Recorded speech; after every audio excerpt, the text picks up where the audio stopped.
Good morning India. My name is Shyamal Paul. My name is Ujjwal Paul. देश में लगातार बढ़ते कोविड के केसेस नए रिकॉर्ड बना रहे हैं।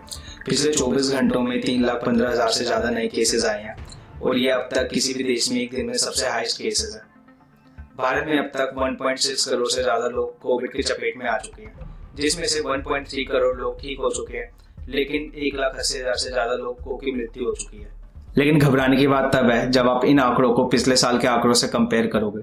भारत में 1.4 से 1.5 करोड़ का आंकड़ा सिर्फ 4 दिन में छू लिया, यानी कि पिछले 4 दिनों में 10 लाख से ज़्यादा केसेस आए हैं। वहीं अगर मैं बात करूं तो 1 से 10 लाख का आंकड़ा छूने में भारत को 169 डेज लगे थे। वहीं 10 लाख से 20 लाख का आंकड़ा छूने में भारत को 21 दिनों का टाइम लगा था। ये आप इस टेबल में भी देख सकते हैं।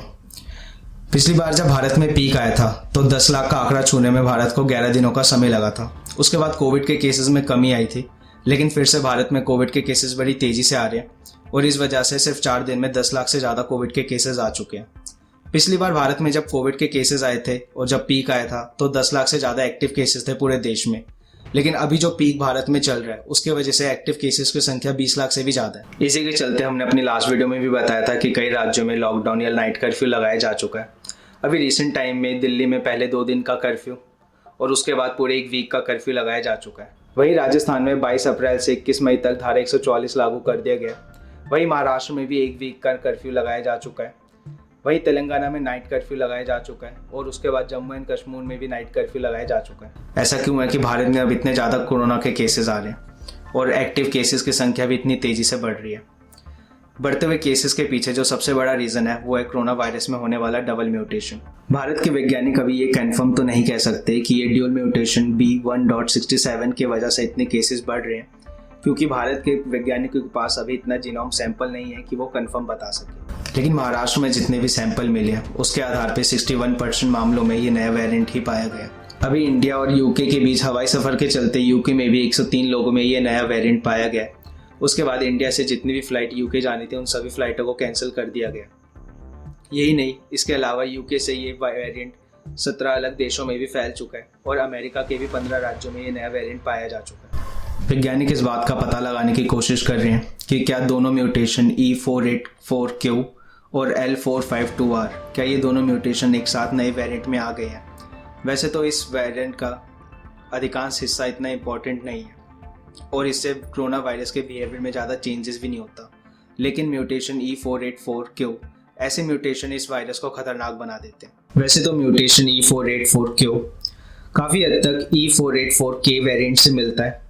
Basically E484K variant south Africa और ब्राज़ील के वेरिएंट से मैच करता है। बेसिकली ये जो वेरिएंट है ये आपके एंटीबॉडीज़ को बहुत वीक कर देता है और वैज्ञानिकों का भी कहना है कि जो नई वैक्सीन भी आई है वो वैक्सीन इन वेरिएंट और या इन म्यूटेशन के खिलाफ बहुत ज़्यादा असरदार नहीं है। और अभी भारत में सेंट्रल गवर्नमेंट ने भी रिपोर्ट दी है, उसमें भी उन्होंने ये मेंशन किया है कि लगभग 21,000 केसेस ऐसे थे जो कोरोना के एक वैक्सीन ले चुके थे, यानी कि 1 डोज ले चुके थे, और लगभग 5500 केसेस ऐसे थे जो कोरोना वायरस के वैक्सीन के दोनों डोज ले चुके थे। यही कारण है कि इंडिया में सीरियस केसेस जो है वो बड़ी तेज़ी से बढ़ रहे हैं और इसी के चलते कई स्टेट में दवाइयाँ और ऑक्सीजन जैसी चीज़ें की कमी पड़ रही है। ये बड़ी सोचने वाली बात है कि जो ऑक्सीजन हमें फ्री में मिलती है उसकी कमी कैसे पड़ रही है।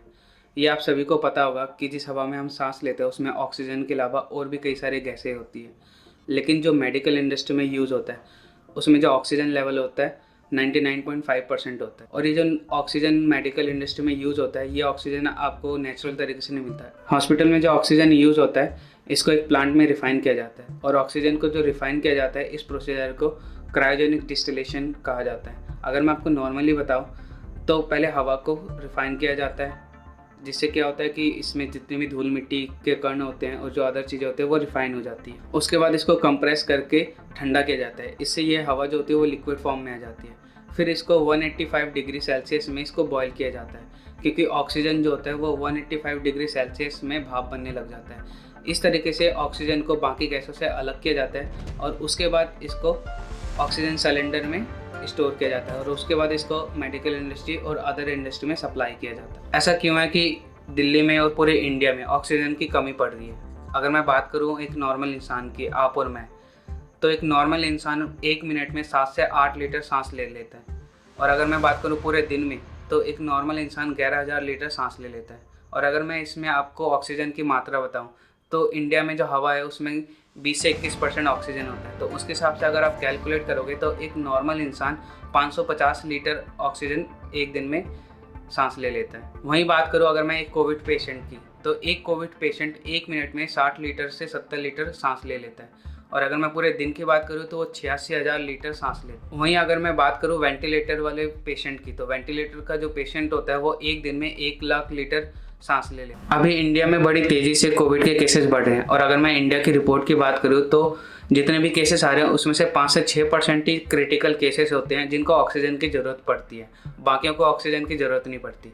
लेकिन जिस तरीके से केसेस बढ़ते जा रहे हैं, जो क्रिटिकल केसेस की जो संख्या है वो भी बढ़ती जा रही है। लगातार क्रिटिकल केसेस बढ़ने की वजह से जो ऑक्सीजन की जो डिमांड है वो एकदम से बहुत ज़्यादा तेज़ी से बढ़ गई है। यही रीज़न है कि ऑक्सीजन की शॉर्टेज हो रही है। As per the all India industrial gas manufacturing association, इन्होंने एक रिपोर्ट दी है जिसके हिसाब से पहले मेडिकल इंडस्ट्री को per day 750 ton oxygen supply होता था, लेकिन अब per day 2700 ton oxygen supply हो रहा है मेडिकल इंडस्ट्री को। अगर मैं बात करूं इंडिया की, तो per day 5000 ton oxygen produce हो रहा है, बाकी बचे 2300 टन जो ऑक्सीजन है वो इंडस्ट्री को सप्लाई होता है। इसी को देखते हुए दिल्ली हाई कोर्ट ने एक ऑर्डर जारी किया और उन्होंने सेंट्रल गवर्नमेंट और स्टेट गवर्नमेंट को भी बोला कि अभी मेडिकल इंडस्ट्री को ज़्यादा ज़रूरत है ऑक्सीजन की, ना कि अदर इंडस्ट्री को। अब आप समझ ही गए होंगे कि क्यों ऑक्सीजन की कमी पड़ रही है, क्योंकि एकदम से इसकी जो डिमांड है वो तेज़ी से बढ़ गई है और इतनी सप्लाई पहले थी नहीं। और यही सेम सिचुएशन है कोविड में यूज़ होने वाली दवाई रेमेडीज़ का। इसकी जो है इंडिया पहले इतनी ज़्यादा मैन्युफैक्चरिंग नहीं करता था, लेकिन अब सडनली इतना ज़्यादा डिमांड आ गया तो अब इसको मैन्युफैक्चर होने में और लोगों तक पहुँचने में टाइम लगेगा। यही रीज़न है कि ऑक्सीजन की और रेमेडीज़ दवाई की कमी हो चल रही है। ये तो सिर्फ ऑक्सीजन और दवाइयों की बात है। इंडिया में लगातार बढ़ते केसेस के चलते मेडिकल इंडस्ट्री भी बहुत ज़्यादा सफ़र कर रही है।